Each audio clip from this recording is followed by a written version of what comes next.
Okay. I'll show you guys why I didn't take this trade right here. It was a good signal. Okay, had I taken it here, but I try not to bend my rules, so anything above the cloud, I'm looking for a buy. Anything below the cloud, I'm looking for a sell. So you guys are probably thinking, why didn't I take this? So what I've noticed in the past is that every time it breaks a cloud like this, especially a thick one, it usually rebounds and does a pullback, as in this case it did. So for me to, so now it's um, ranging right there. So I needed to break this barrier right here, this swing low,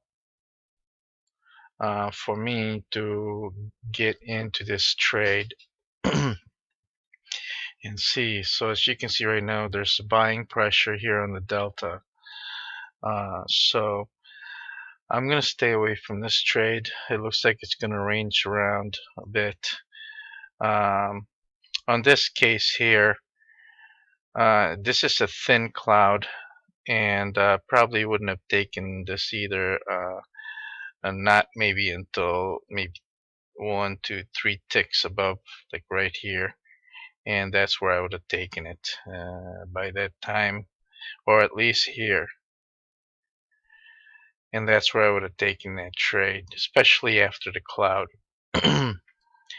This one was already in, probably oversold already, and so it's exhausted. So that's why I didn't get into this trade.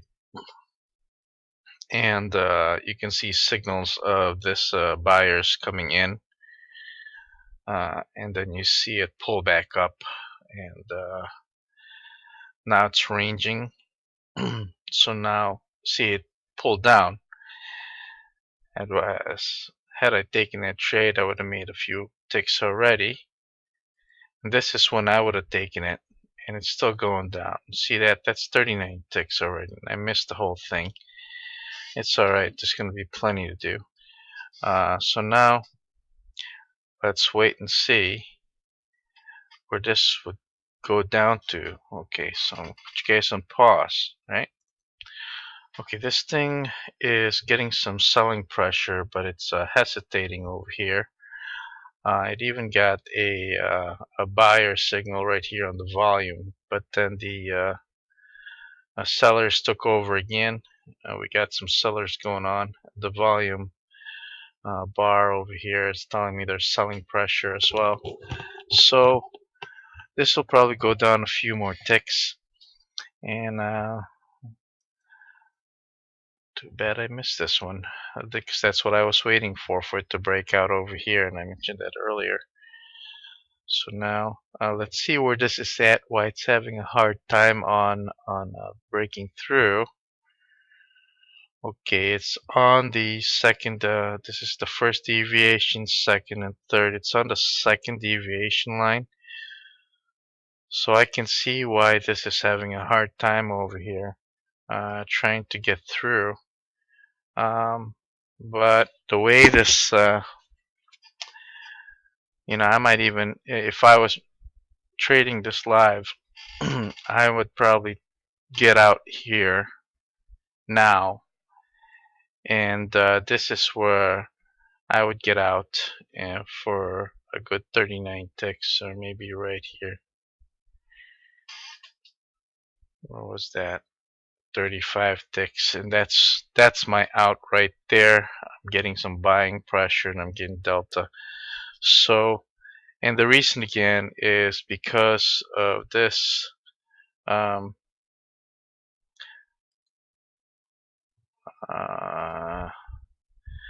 the second deviation of this VWAP. That's the reason it could come back down, but it's going to get smacked down by this directional pivot right here. It's actually expecting an up market because the directional pivot point is on the top. So As you can see, it's getting some pressure and resistance on this second VWAP, and there it is. And you see that happening. So that's a good call on the exit over there. Anyway, had I traded that live, that's where I would have gotten out, and you would have seen that. So, and this is happening now live. Talk to you later.